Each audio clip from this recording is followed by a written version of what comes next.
বৃষ্টির কয়েক ফোঁটা সরাসরি রেহানার সেই ফ্যাকাশে চামড়ার ওপর গিয়ে পড়ল, আর চোখের পাতাটি এক ঝটকায় খুলে গেল।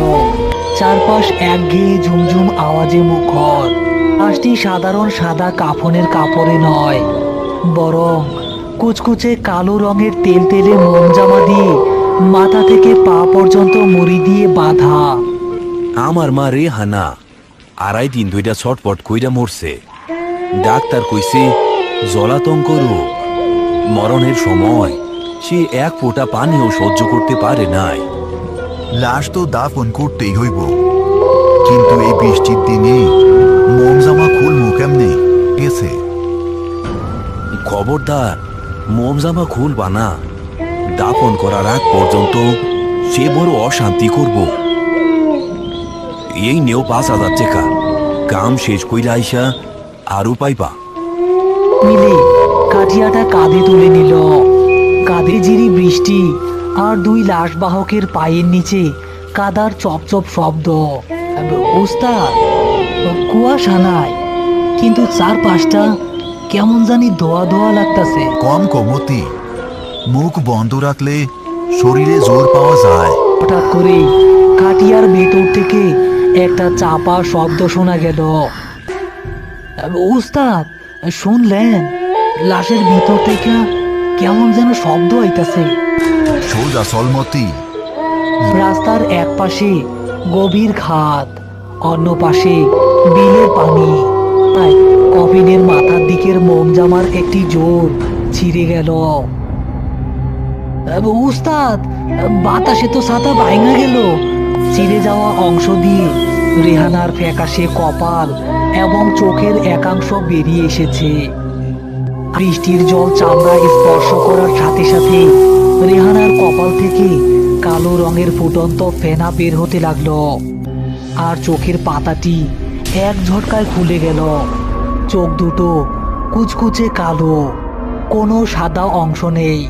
সেই চোখ সরাসরি মতির দিকে তাকিয়ে এক দানবীয় হিংস্রতায় চকচক করে উঠল। পানি, আমারে পানি দে। একে একে মরমর করে চিরতে শুরু করলো। মোমজামার ফাটল দিয়ে বের হওয়া রেহানার মুখ অবর্ণনীয় যন্ত্রণায় বিকৃত হয়ে উঠেছে। বৃষ্টির পানি যেখানেই তার চামড়া স্পর্শ করছে, সেখান থেকে খয়রি আসার জন্য ছটফট করছে। রেহানা তার কুচকুচে কালো নখ দিয়ে মতির পিঠে এক গভীর আঁচড় কাটল। যন্ত্রণায় মতি খাটিয়ার পেছনের অংশটি ছেড়ে দিল। কাটিয়াটি কাত হয়ে মাটিতে পড়ে গেল এবং রেহানা কাদার উপর গড়িয়ে পড়ল। পুকুরের মতো চার পায়ে ভর দিয়ে কাদার ওপর দিয়ে অস্বাভাবিক দ্রুত গতিতে তাদের দিকে এগিয়ে আসতে লাগলো। গোরস্থানের দিকে দৌড়া, এইখানে থাকলে ও আমাদের রক্ত চুষে খাইব। কবরে তো পানি জমছে, ও তো জলাতঙ্কের মরা, ও এই পানিতে কেমনে নামবো? শত্রু আগুন ও তেমন ওর শত্রু। এই চুন পানিতে পড়লে তপ্ত হইয়া উঠব। তুই কবরটার দিকে নজর রাখ। এসে দাঁড়ালো। আমরা বৃষ্টির পানিতে গলে গিয়ে ভেতরের হাড় দেখা যাচ্ছে। সাগরে একটা পুটলির ভেতর থেকে চুন আর ছাই রেহানার মুখের ওপর ছড়ে মারল।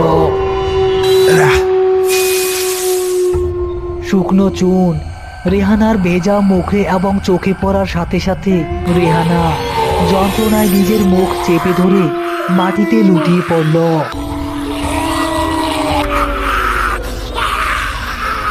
ওরে ধাক্কা দিয়া কবরের পানিতে ফালা, জলদি। মতি মরণন্ত শরীরটা ধাক্কা দিয়ে সেই জলমগ্ন কবরের ভেতর ফেলে দিল। কবরের পানিতে পড়ার সাথে সাথে রেহানার শরীরটি যেন ফুটন্ত তেলে পড়া বেগুনের মতো ছটফট করতে লাগলো। কবরেরও হাত দুটো ওপরে বাড়িয়ে দিয়ে তাদের পা টেনে ধরার চেষ্টা করছে। তারা দুজনে পাগলের মতো কোদাল দিয়ে চারপাশের ভেজা কাদামাটি কবরের ভেতর ফেলতে লাগলো। ভেতরের গোংরানি শব্দটা আস্তে আস্তে দম বন্ধ হয়ে আসার মতো শোনা গেল। প্রায় আধা ঘন্টা চেষ্টার পর তার উস্তাদ শেষ হইছে, ও আর উইটা আসবো না তো?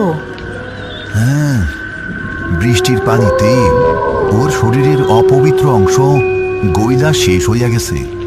পা রাখতেই তাদের চোখ গেল মাঝখানের কুয়া বা পানির ইদারার দিকে। ইদারার পাশে কাদের শিকদারের ছাতাটি পড়ে আছে, আর ইদারার ভেতরের পানির ওপর কাদের শিকদারের মৃতদেহটি উপর হয়ে ভাসছে।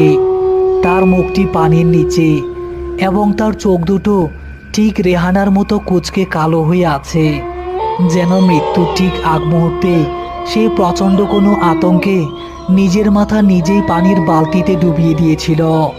আমাদের আর কোনো কাজ নাই। তারা চলে গেল।